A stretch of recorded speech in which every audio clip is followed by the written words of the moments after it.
Good afternoon, welcome to SHOWstudio.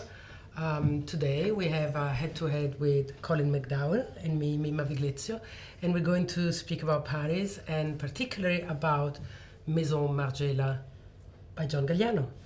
And I know how much you love John and how much you follow this work, so I guess this is going to be an interesting discussion. First of all, have you seen the show that he presented 10 days ago in Paris? I wasn't in Paris for it, unfortunately. But I spent a lot of time looking at the pictures. Okay, and what's your first take? Oh, I think it's absolutely marvellous. I think it's extraordinary how quickly he's adapted the Margiela philosophy, if you like, to his philosophy. And I think it's the top thing of the season. This is fabulous. And that's the first look, so I think this it's a very strong a bang of a look, yes. That makes, I mean, the whole show is characterized by the mixing of fabrics and material, as he said, you know, modest materials with elevated ones. Yes. And it started from look number one, yes, with that apron bits on top of the coat. And there's a message here, okay, for young designers, particularly young English designers.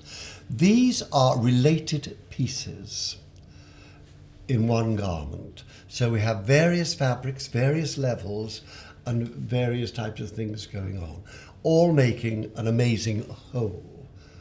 So many designers now, they just stick anything on, oh, there's a gap there, let's put a bow or something, you know?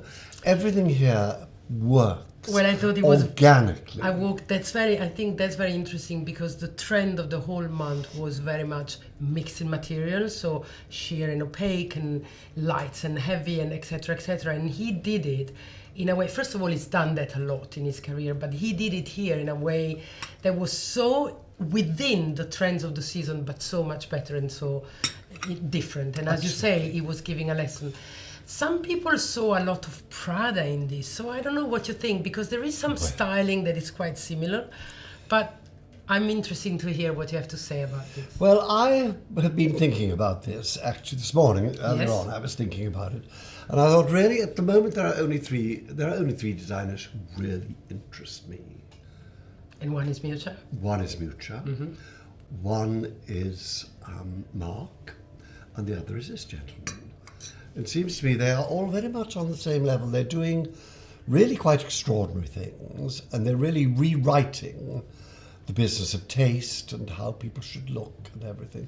And all the others are just sort of almost floundering around. They don't know what they're doing.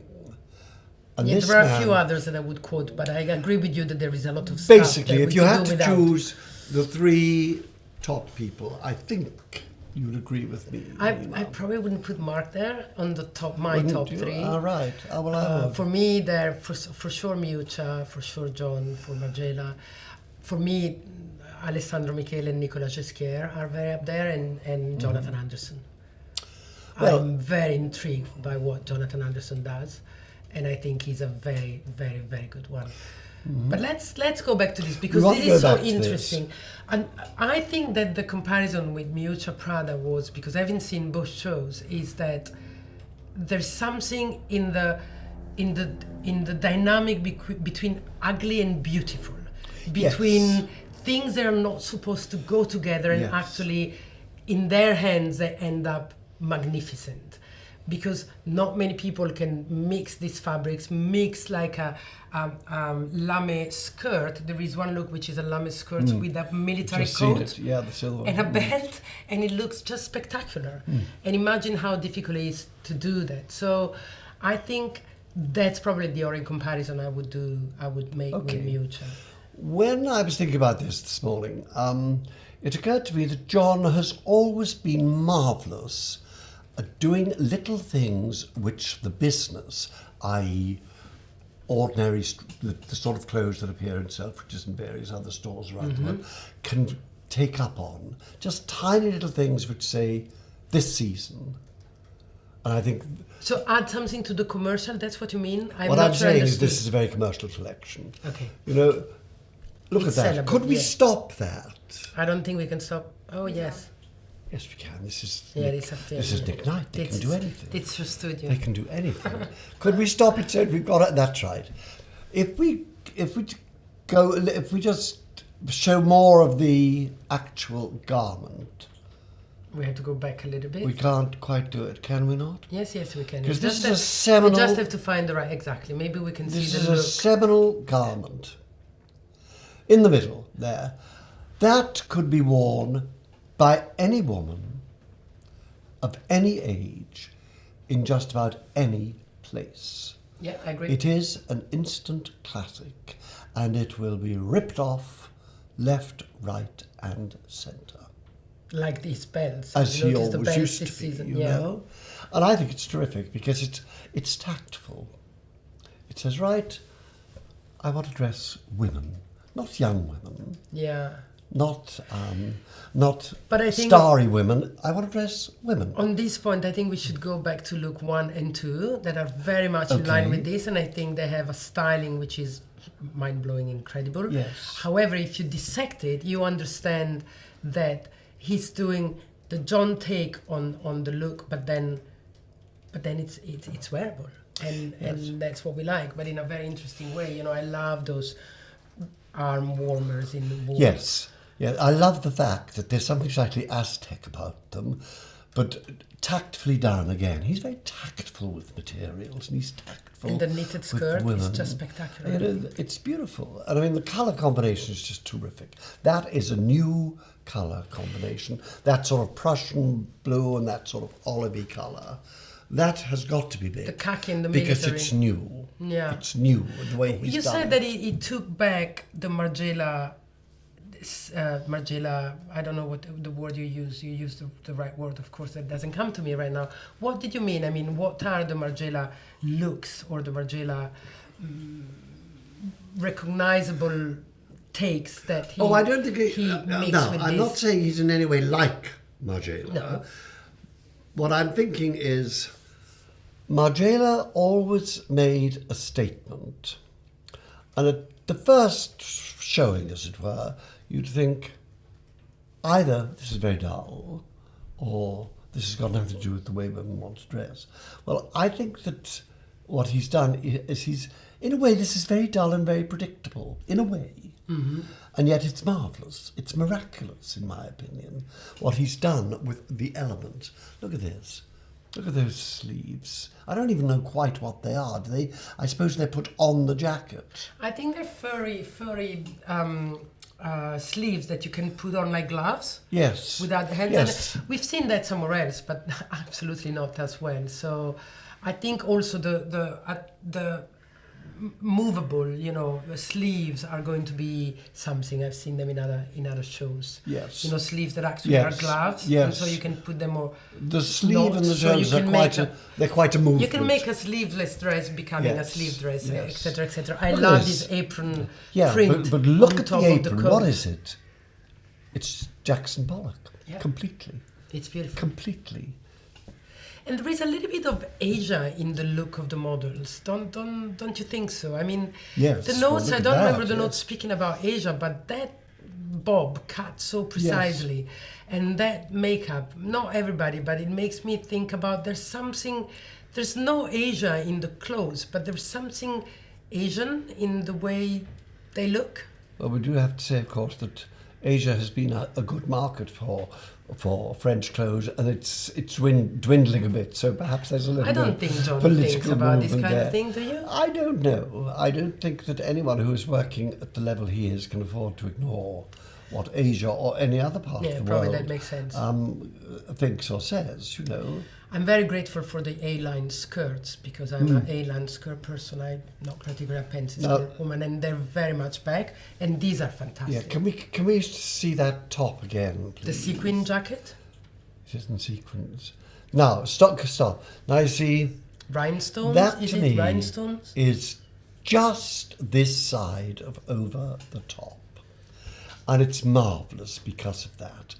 A woman of 90 could wear that. I would buy the jacket in an eye blink. You know, with a long black skirt. Iris Apfel, or whatever she's called, that amazing woman in New York. Which one? The amazing. Oh, Iris Apfel, yeah, who was in Paris during this season. She could wear that. Now, if that had been in the hands of some young English designers, I will not specify which one I'm particularly It would be a thinking disaster, I of. think. It'd be cheap and fairground and vulgar and silly. There's nothing cheap, fairground, or vulgar or silly in this, because we're dealing with a maestro. Yeah, but I also think that John, if he does silly like Maestro. If he does over the top, he does it he's allowed to do properly. silly because he Yes. knows how to do that. But look at the color of this coat. Suddenly there is this powder blue coming in and blowing our minds away Powder with those blue big bells. Yes, but powder blue has been a colour that has been absolutely out in the cold completely for fashion for years, and then suddenly It's back. You know, this Powder blue, this powder blue, Primark colour suddenly has become high fashion. I absolutely love it. We've seen a lot of khaki and we've seen a lot of green and we've seen some military take to fashion, but I think he did, and the shirling, I mean, the way he treated shirling here was just incredible, and he did it so beautifully. And I mean, It's a tour de force. I think it's the strongest show for Maison Margiela. I think it's very respectful of where it comes from, but I can see John Galliano confident, happy, and completely back. I don't know if you... I agree with all of that. I agree with all of That's that. surprising. No, we usually getting do. along. No, we usually do disagree. Agree, not disagree. Agree. I'm a very easygoing chap, you know. Yeah, you are. And the platform shoes, also, they were very John Galliano, I think, probably more than Martin Margiela. But, you know, platform have been away from fashion for a while, and he probably kept doing them because he always loved women on those platforms. And now they're back with a vengeance. Yes. And so it's his time to show us how to do it. Yes, so if we go back to the beginning, please, if we could, and just drift slowly down through them. Look at the things that he's giving to the high street. Those enormous belts, The belt for with example. those buckles, Straight huge away. buckles. That straight away. Then the feeling of wool and shine as well. That's quite new, I would say. The bows. Yeah. The bows are in a way perhaps conscious or maybe just subconscious.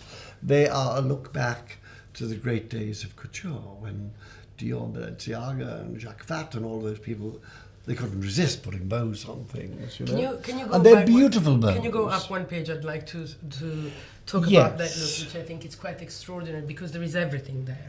Yes. There's the khaki, the military, there's a belt, there's the accessories, there's a fake collar put on the garment, there's the white sheer, what is it, chiffon underneath. I think it's incredible. How can you be putting together those things and make them look so right? So is that what we mean by maestro? I think it probably takes a long time to get it right. I'm very interested in this sort of Vatican choir boy sort of look, or even Vatican Pope. You know? Is that one of those, you think? Well, I'm very interested in the way lace has sort of come in. Yeah, there's a lot of lace. There's a lot of lace. There's been a lot of lace in all the shows, and lace isn't quite the thing you expect in the sort of world we're in now. You know, it's such a tough world. I've just struggled up Oxford Street, and I can tell you, we've seen a lot of lace and a lot of sheer materials. Can we, yes, could we, the one on the right there, look at the subtlety of the colours, those lovely the one in stripes. The sweater, the and that knitwear with the collar. With the big scarf. And I'm in love with the middle one, the lame skirts with a military coat. I think that's absolutely clever. I'm trying desperately to think of something that we can criticise because we're being a bit eulogistic. Okay, really. so you want to go on and move to something else? What did you think? What could we compare? Could we compare him to? It's not to compare, but there's one thing that Karl Lagerfeld did this season, and then someone else did it, so I guess it's going to become a trend. He did a huge, gigantic show in terms of square meters, the title which was Front Row Only. So he said that people were complaining because his shows are so big, they couldn't see. And so he sat us all, about 2,000 people, front row. So he recreated in the Grand Palais a haute couture salon with the typical chair, you know, the golden chairs of the haute couture. And it was like a snake catwalk like this. I think the model were walking for about 15 minutes each just to go to the end. Yeah, and but this is and new. they started from the it's I mean, Burberry did it at this time. We were virtually all front row. There might have been a second not row. all front row. This was only people Just who one were sitting row. with very little space between the model and the people. It was beautiful. It was big. It was about 100 looks, which is what he usually does. And I thought, and that was it's interesting to discuss. Maybe if we can have some images from Chanel. I thought that he made Chanel look a little bit cooler. And I'm going to get myself in trouble here because, of course, it's Karl Lagerfeld and it's Chanel, but sometimes I feel like, and here I could see, maybe because I was sitting there and I could see all those models passing by me, and I thought it was really, really cool and really interesting, with an interesting styling, interesting accessories, interesting material, and yet very Chanel. So it is very Chanel. I don't know if you had time to have a look at it and think Well, about I it. glanced at it. The message is very clear, very quickly. Yes. I mean, it's going to sell. There's no doubt about it. It will sell I think Chanel exceedingly sells a well. lot. I don't think Chanel has a problem of selling. Well, right? the problem is you've got to keep the sales up, and I think Yes. this will. You know, There were a lot of beautiful accessories. Those boots, riding boots, they came in different materials and colors, from silver and gold and black and with checks. And there were two MAC that were so beautiful and so modern. I don't know. It was. I mean, I'm usually less, willing to discuss this because we know of Carl and we know of Chanel. But I came out and I thought there was something very interesting here. But my favorite. Probably one of my favorite shows of the week was Loewe by Jonathan Anderson. I thought it was exquisite and so grown up and so clever and so intelligent, and for someone so young who has started, so recently, that was quite an impressive show. do you think he's going to be the next genius? I mean, it depends. Some Yeah, people give him see, 5 years' time. When or some people something. see genius in fashion, when you can compare them to art and they end up in museum, i.e., Lee McQueen, to quote someone we always quote, or somehow... These are lovely, really. Yeah, or somehow Gautier or these people. I think that Jonathan Anderson is more in line with the Nicolas Ghesquière, who are really reinventing fashion, but fashion how we wear it, on how we want to wear it. So it's a different take than the costumey, artistic way of doing fashion. It's more relevant to the street in a good way. And I think Jonathan is probably Jonathan and Damna Vasaglia are probably the one up there with Nicolas Ghesquière today and Alessandro Michele. They are probably the four designers that excite me the most. What do you feel about Tisci? You don't put him in that group? I mean, of course, he's great and he's done great work. It's less for me. I think it's more of a niche fashion. It's less. I'm less I'm not talking subjectively about what I would wear, but I think it's less relevant to what we live today. I think the way Nicola, Jonathan, and Alessandro put fashion on the stage and show us who we are today. It's Well, more look at these. Why are they less relevant? Let's just look at that first lineup. They're more costumey to me. Really? I mean, with all due respect, I think he did a great job for Givenchy and it's a great brand. I see less desirability for everybody. While I think that what Nicolas Ghesquière, Jonathan Anderson and Alessandro Michele do, they give something to everybody. This is more a taste. Nothing wrong with it, but I think today the world is more, I want something for me, and they give it to us. I think. Probably because I didn't particularly like this show. I mean, I think it was probably exactly 1 year ago, he did probably the most beautiful show in Paris, the one with the jewelry on the face and the black and the reds. I thought it was amazing. This one, for me, it was a bit confusing. It was a bit... I wasn't there. I didn't see it live, but you like him, right? You put it up there with the best. What I like about him Yes. is that he's a serious creator. That he is for sure. He has fought against being made a superstar. I don't think that he sees himself as a superstar. I think he sees himself as a very hard-working designer. I think that Paris is not good for fashion. Why? Because Paris likes to make superstars. In my opinion, they've destroyed Nicolas Ghesquière. Do you think so? I do. Oh, I think his show was spectacular, the last one.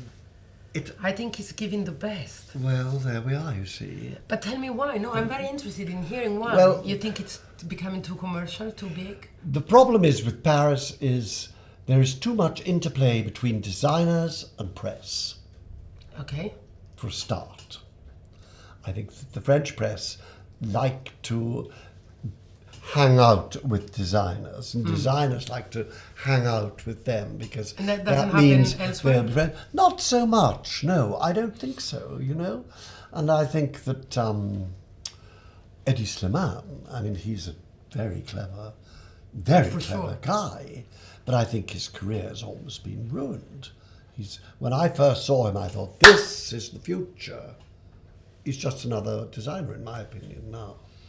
Because they've been allowed to think that they're marvellous. And that is a big mistake. If you're an actor, until you've actually really become a proper, serious actor, you're told all the time you're rubbish. You're shouted at. Get off, do it again, all the rest of it. You can't. You're dealing with immature people, usually. Kids who come straight out of college. They're immature, normally. I mean, in London, it seems to be the only mature one we have is Erdem. I think he's got an incredible... Christopher Bailey is rather mature. Oh, well, he's been out of college for, 20 odd years? Oh, you mean about the youngest one? The young ones, And it's not enough. It is simply not enough anywhere except in England to stick lots of coloured stones on and say, oh, this is fashion, this is my look for the season. Drives me mad. Well, it's interesting what you say about the press that makes these young people, or not young people, into semi-god. And I agree with you, and sometimes it happens, and I also think that sometimes the press has decided even before. Like, for instance, I think that your show by these two designers, by the way, they're Swiss, so I'm very proud about them, but these two designers who are part of the studio, I think it was extremely good, and it was perfect for Dior, and it was, they didn't reinvent anything. It was very respectful of what Raf did before them. And I also think that until they tell them it's your brand, they have to do the continuation. But it was very trendy to come out and say boring. Why? Because there wasn't a designer that was the official creative director. What I think it was a perfect continuation of what Raf did. I think it's a perfectly sellable, beautiful, interesting show for Dior. But it was a bit wrong to say if you were saying that you didn't really get it, which I think is so. In that sense, I mean, or like, you have to love Vêtements even before you've seen it.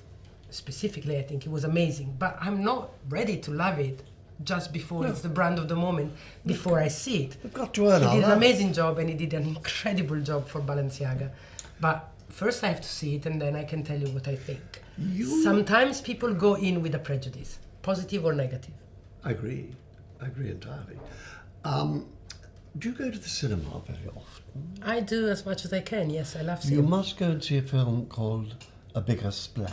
Yes. It's not the same as the Hockney one of many, many years ago. It stars Tilda Swinton, and she is dressed exquisitely. By Raf Simons. And it's Raf Simons. And really, when you think of what Dior did to Raf Simons, I used to love Dior as a company. Now I'm very worried about them. They virtually destroyed Raf Simons, in my opinion. They were trying... Well, he saved himself before. Yeah, but I mean, it's like saying that you were trying to squeeze all of that into this glass. It can't be done. Kudos for him to be able to say, I don't want to do absolutely. And that's someone who didn't let his ego take the best of him. I'm not criticising him in any way. I hope he's going to come back for women, because he will. an amazing designer. These clothes that he did for Tilda Swinton are terrific. It's a very and she's good film the as well. best model you want to have. She's incredibly beautiful. Yeah. What are we seeing here? The Dior one, right? Can I just say another thing about the House of Dior? Yes. It really, really upsets me that they have not given John Galliano back his name. I think it is disgraceful that there is a house, a big, powerful house, and they're showing truly frightful clothes under the name of the greatest designer. One of the greatest designers yeah. to appear in the 20th century. Are you surprised? I'm not surprised a second. Well, no, I suppose I'm not surprised, but I'm very, very upset about it. Do you think he will eventually get his name back? Never? No. You know that for sure? They would have given it back by now. Why? Well, I mean, probably I don't it's think a different Titan war, but Roland Moray, eventually he managed to get it back. He couldn't use his name for about 6 years, and then eventually he managed. But I don't know, I mean, it wasn't LVMH. No, that was because Galiano. it was a sort of domestic quarrel. Yeah. And two people who worked very well and liked each other very much broke apart, and then, you know... didn't like each other very much. Yeah, it took time for them to come to terms. So you think that John will never have... No, maybe he doesn't want it. But I don't... I doubt it. I would be surprised I doubt it. But it's lovely how he has become this discreet, yet still incredibly talented, but more discreet human being, you know, who atoned, and he still behaves in a... He also behaves in the ways of Mr. Margiela himself, you know. He doesn't appear too much, he doesn't give interviews, he doesn't speak about the collection before the collection, but just after. He doesn't want people to be influenced before seeing, and I love all of that. I love where he is and what he does, and I think it's very good that happened. I think he's learned his lesson. I think he realises he can't trust the press, so he doesn't talk to anybody. You think that's the reason why? Yeah, I do. I think he probably felt betrayed, because when this dreadful thing happened, and it should be all gone now. It should be forgotten, as much as when Kate Moss was caught smoking whatever she was smoking, you know, or whatever it was. But it still hangs like a black cloud over him, and I think that black cloud could be dispersed. I think he's dispersing it with what he's doing. Yes, I agree with that, but I think I just think it's ethically wrong that they are putting some dreadful stuff Who's out. even designing John Galliano? It's still the John's, guy who... It's John's, I can't think what his name is. His name's Bill Gatton, I think, who was John used to tell me he was a brilliant engineer of clothes. Well, he's not a designer. The first time that he came to my notice was when he made an incredible dress out of gold safety pins. Big, and it was terrific. It was years ago. He was brilliant, but not as an originator of ideas. Yeah. Well, there are perfect number twos that needs to be number two. Sure. And then perfect number ones who just let's quickly whip through. This is John Galiano. I honestly haven't seen it, haven't looked at it, so it's all new for me. But I know it wasn't very interesting. Look at it. I mean, it's... But they still own they own his name. John Galliano, right? Very interestingly, Alexander McQueen did not sell his name. No, it was a 50-50 deal. John did, unfortunately. But maybe you're right. Maybe John doesn't care, but I care, because I think it's wrong. Have you ever discussed this with him? No. No. But look, I mean, it's incredible how in certain similarities, you know, everybody uses more or less the same material. Look at the difference in cut and fit. I know. It's just, even if if it was the first time ever you saw fashion, after what we've seen, it's just incredible how you see the difference. I mean, it's not as bad as Giambattista Valli, who I think is the worst designer in the world. Wow, that's a statement. Why do you think so? Because I'm old, and I've seen all of these looks a million times before. He goes back to Italian, French, English and American Vogue in the 50s. A little.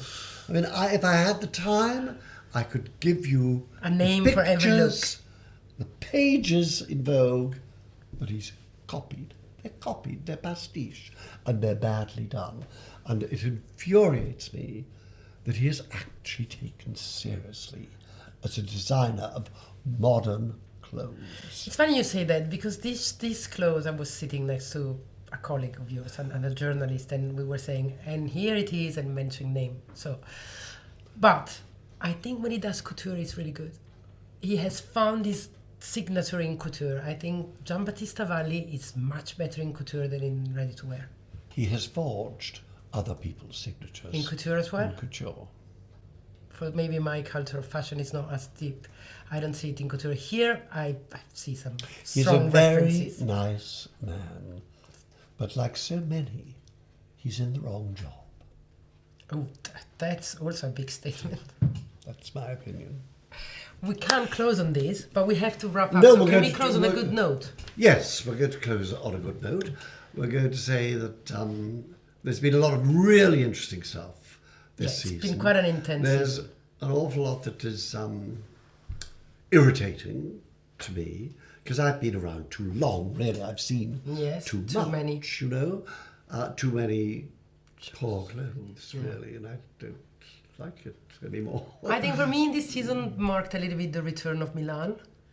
Yes, I would agree with that. And I'm quite happy Yes, because yes. because Paris needs a counterpart, Yes. which is very different than London, and I would love that New York would be the counterpart of London, Well, which is not. We should say something about New York, actually, Yes. if we're summing up a season. Whatever happened to it? Where has New York Whatever gone? happened? Where's it all gone? Exactly. Well, it never really happened. Well, it did. It had its moment, you know. And Yeah, the great ones. you from know, the I'm past. not going back to the days of Donna Karan when she was a really Well, I mean, great but there was a designer and moment, you know, the But- birth of the sportswear becoming luxury thanks to Yeah. Ralph Lauren, Donna Karan. I mean, they did something yes. in their time. And in their way, of course, they killed themselves. Sportswear has to be body friendly. You can't mess around with the body, because otherwise you end up with something like that in the middle. You know, that is not. That's Giambattista that is, I know it is. That is not body friendly. A perfect. I knew what I was going to say Yes. about. New York. No, I was going to say this, but someone I think perhaps interrupted me. I don't know. I can't remember. But I was talking about a bigger splash. If you want to understand what Ralph Simmons is about, go there and you will see her. It's all set in the Mediterranean. It's all beautiful, rich people behaving rather badly, which is of course what we all love. And she is. Oh my God! Here they are. How Yeah, with extraordinary. Ralph Fiennes, Look at that. right? That is. Is that with Ralph that- Fiennes? For a start, yes. That's pure deal. That is a brilliant take on Bar. He's reversed it. White skirt, black top, which of course in the original it was the other way around. But let's see. I'm looking for one So which chic. looks like. Well, she makes every look chic. Yes. But there's one right at the beginning when she's wearing something which from the front looks like a long night shirt.